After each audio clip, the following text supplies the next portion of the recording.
Well, I'm joined now by Reza Pahlavi, the son of the last Shah of Iran and heir to the Pahlavi dynasty.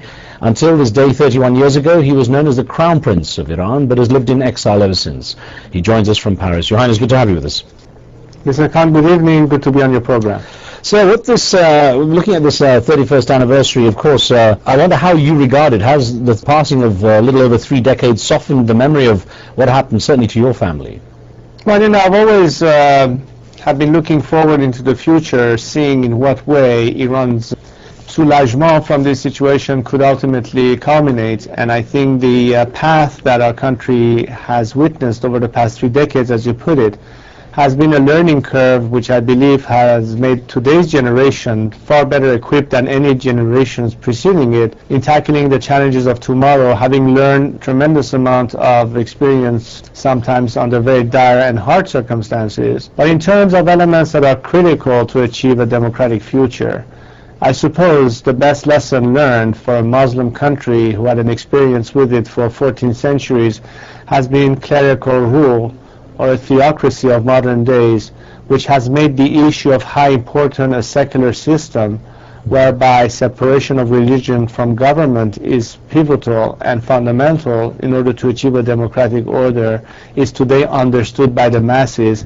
and is in fact appreciated by the clergy, which has also suffered under religious rule in terms of losing its prestige and the kind of respect that was due to religion and the clerical establishment in the process. Now, before I look at what's happening today in Iran, let me take you back 31 years and remember when you were a student studying in America at the time as a teenager.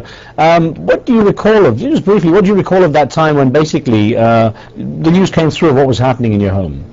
Well, there was, of course, a climate of political crisis, part of which was due to the main reason why people were protesting for lack of political freedoms that existed at the time, although there were many other elements associated with that. What was quite vivid in my mind later on, and of course, maybe I should not answer that now because you're asking what I thought then, was clearly that there was an opposition mobilized against my father's regime, but I'm not sure whether at the time they were quite focused as to exactly what would be the outcome.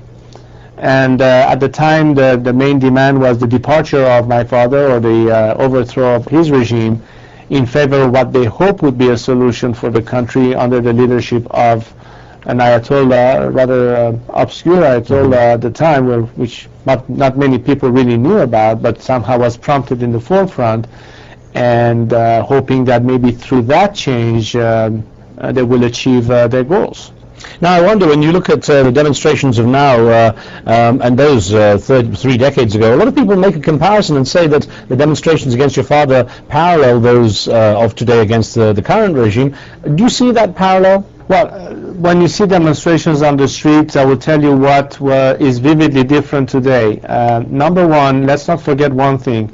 My father opted to leave the country in order to avoid bloodshed and gave the order to the military not to directly intervene against the people, which facilitated the transition of authority from the previous regime to the current government, something that is quite different under the current regime.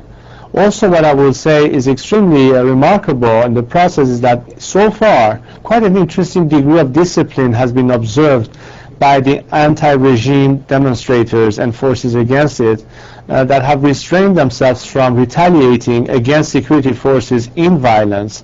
I have myself witnessed a number of footages that came from inside Iran, visibly showing that when certain security forces were outnumbered, such as element of the Basij, for example, people did not retaliate against them and in fact let them go. And I think in that sense we have seen more and more elements from the security forces peeling away from the regime and showing sympathy and in fact even solidarity in some cases with the people, which is indicative of the cracks from within. You can call it a parallel or comparison, but this is something we witnessed today in Iran as recently as the last few hours, and of course within the past 2 months, where, as you know, we had the celebration of Ashura in Iran, and of course all of this has been sustained by this movement to use every opportunity and occasion to maintain and sustain the continuity of the protest movement.